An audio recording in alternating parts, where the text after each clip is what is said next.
நான் இந்த teaching profession இருக்கவங்களுக்கு மெயினாக வந்து பார்த்தீங்கன்னா ரொம்ப நாள் நிற்கிறவங்களுக்கு இந்த கால் வலிக்கும், நைட்டு தூங்கும்போது கால் உளைச்சலாக இருக்கும், மேபி வெயிலில் போகாமல் இருக்கவங்களுக்கு வைட்டமின் டி டெஃபிஷியன்ஸாக இருக்கலாம், வெயிலில் போங்க.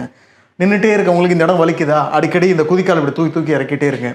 அடுத்தது எழுதிட்டே இருக்கீங்களா போர்டில், இந்த இடம் எழுதும் போதெல்லாம் இந்த இடம் வீங்கிடுது, கொஞ்சம் ஸ்ட்ரெச் பண்ண நல்லாயிருக்கும்னு நினச்சிங்களா, முன்னாடி குனிங்க, ரொட்டேட் பண்ணுங்கள், ஸ்ட்ரெச் பண்ணுங்கள், இந்த பொசிஷனில் அப்படியே ஹோல்ட் பண்ணுங்கள். 10 என்றது ஒரு 10 வாட்டி முடிஞ்சது. அதுக்கு அடுத்தது இப்படியே இருக்கீங்க, கூன் போடுற மாதிரி முதுகெல்லாம் வலிக்குது, இந்த இடத்துலாம் வலிக்குதுன்னு சொல்கிறீங்களா, எங்கள் மேக்ஸ்மே சொல்லுவாங்க. எப்போ எழுதும்போது அடிக்கடி இப்படி பண்ணிக்கிட்டே இருப்பாங்க. அப்போது ஒரு வேலை படிச்சுதானே, அப்போ தான் நான் ஸ்கூலே படித்தேன், எப்படி சொல்லி தந்திருக்க முடியும், மேபி இப்போ சொல்லி தந்திருக்கலாம்.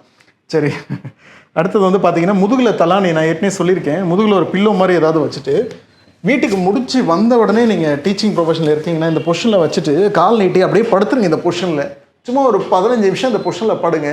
என்னோட ரிசர்ச் போஸ்ட் கிராஜுவேஷன் டாப்பிக்கே தொராசிக் த்ரஸ்ட் மால்பேஷன், அதாவது தொராசிக்கில் முதுகில் ட்ரீட்மெண்ட் கொடுத்தா எப்படி கழுத்து வலி குறையுது, மெக்கானிக்கல் பெயின்னு சொல்லி ஒரு ஆர்டிக்கல். ஸோ அது முடிஞ்சது. இந்த ஸ்ட்ரெச்சை சொல்லி கொடுத்துட்டேன்னா, கை ஃபுல்லாக உளைச்சலாக இருக்கா, இந்த ஸ்ட்ரெச் பண்ணுங்கள். லைக் டிக் பண்ணிகிட்டே இருக்கேன், கரெக்ஷன் பண்ணிகிட்டே இருக்கேன்னா இந்த ஸ்ட்ரெச் பண்ணுங்கள். சிஸ்டம் பார்த்துட்டே இருக்கீங்களா, எனக்கு வந்து மானிட்டரில் பார்த்துட்டு பண்ணிகிட்டே இருக்கேன், கழுத்து இப்படி இருக்கா, அவங்க என்ன பண்ணுங்கன்னா 2 விஷயம். ஒன்று வந்து அப்பர் பேக்கை ஸ்ட்ரென்தன் பண்ணணும், ரெண்டாவது டீப் ஃப்ளெக்ஸாக ஸ்ட்ரென்தன் பண்ணணும். நெக்கு இப்படியே போகுதுன்னா என்ன பண்ணுங்கன்னா, படுத்துட்டு தலையை தரையிலேருந்து லைட்டாக இவ்வளோ தூக்குனா போதும். இந்த பொசிஷனை தூக்கிட்டு ஜஸ்ட்டு ஹோல்டு, இந்த பொசிஷனில் ஹோல்டு 15 என்றது 15 வாட்டி முடிஞ்சது. அதே மாதிரி இந்த இடம் வந்து எனக்கு ஃபுல்லாக அப்படி கூன் போடுற மாதிரி இருக்கா, வீட்டில் டம்பிள்ஸ் இருக்குல்ல, டம்பிள்ஸ் இல்லைனா வாட்டர் பாட்டில், 1/2 லிட்டர் பாட்டில், இல்லை பெக் பாட்டில், இல்லைனா இந்த 7up பாட்டில், இல்லைனா 1 லிட்டர் வாட்டர் பாட்டில் கையில் வச்சுட்டு முடிஞ்சால் பெட்டுக்கு எட்ஜில் நின்று இப்படி பண்ணுங்கள். சும்மா இப்படி இறக்கி ஏற்றுங்க, இல்லை இப்படி இறக்கி ஏற்றுங்க. 2 பக்கம் எனக்கு இது இந்த பக்கம். ஸோ இந்த பக்கம் இறக்கி ஏற்றுங்க.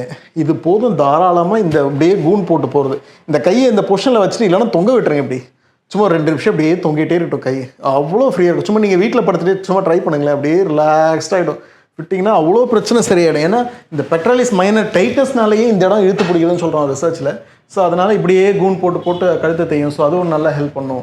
அதுக்கப்புறம் அப்பர் பேக்கஸ் வந்து நல்லா இப்படியே கூன் போட்டே இருக்கவங்களுக்கு குப்புற படுத்துருங்க. கையை பின்னாடி இடுப்பில் வச்சுட்டு இப்படி நிமிந்து பாருங்கள். ஹோல்டு கரெக்டாக ஹோல்ட் பண்ணி ஒரு இல்லைன்னா கையை இப்படி ஒன்று நிமிந்து பாருங்கள், புஜங்காசனா மாதிரி. ஹோல்டு ஒரு 3 நிமிஷம்.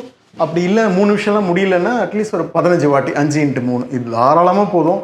எனக்கு வந்து அடிக்கடி எனக்கு வந்து இங்கெல்லாம் பிடிக்குது அப்படின்னு சொன்னீங்கன்னா, சும்மா உட்காரும்போது காலத்தை கால் மேலே போட்டு இந்த கையை பிடிச்சி இந்த பக்கம் ஸ்ட்ரெச்சு, இந்த கை தூக்கி இந்த கால் தூக்கி இந்த கால் போட்டு இந்த கை பிடிச்சி இது ஸ்ட்ரெச்சு, சும்மா சொடக்கு உடஞ்சது எப்பவே அது மாதிரி சும்மா அடிக்கடி ஸ்ட்ரெச் பண்ணிக்கோங்க.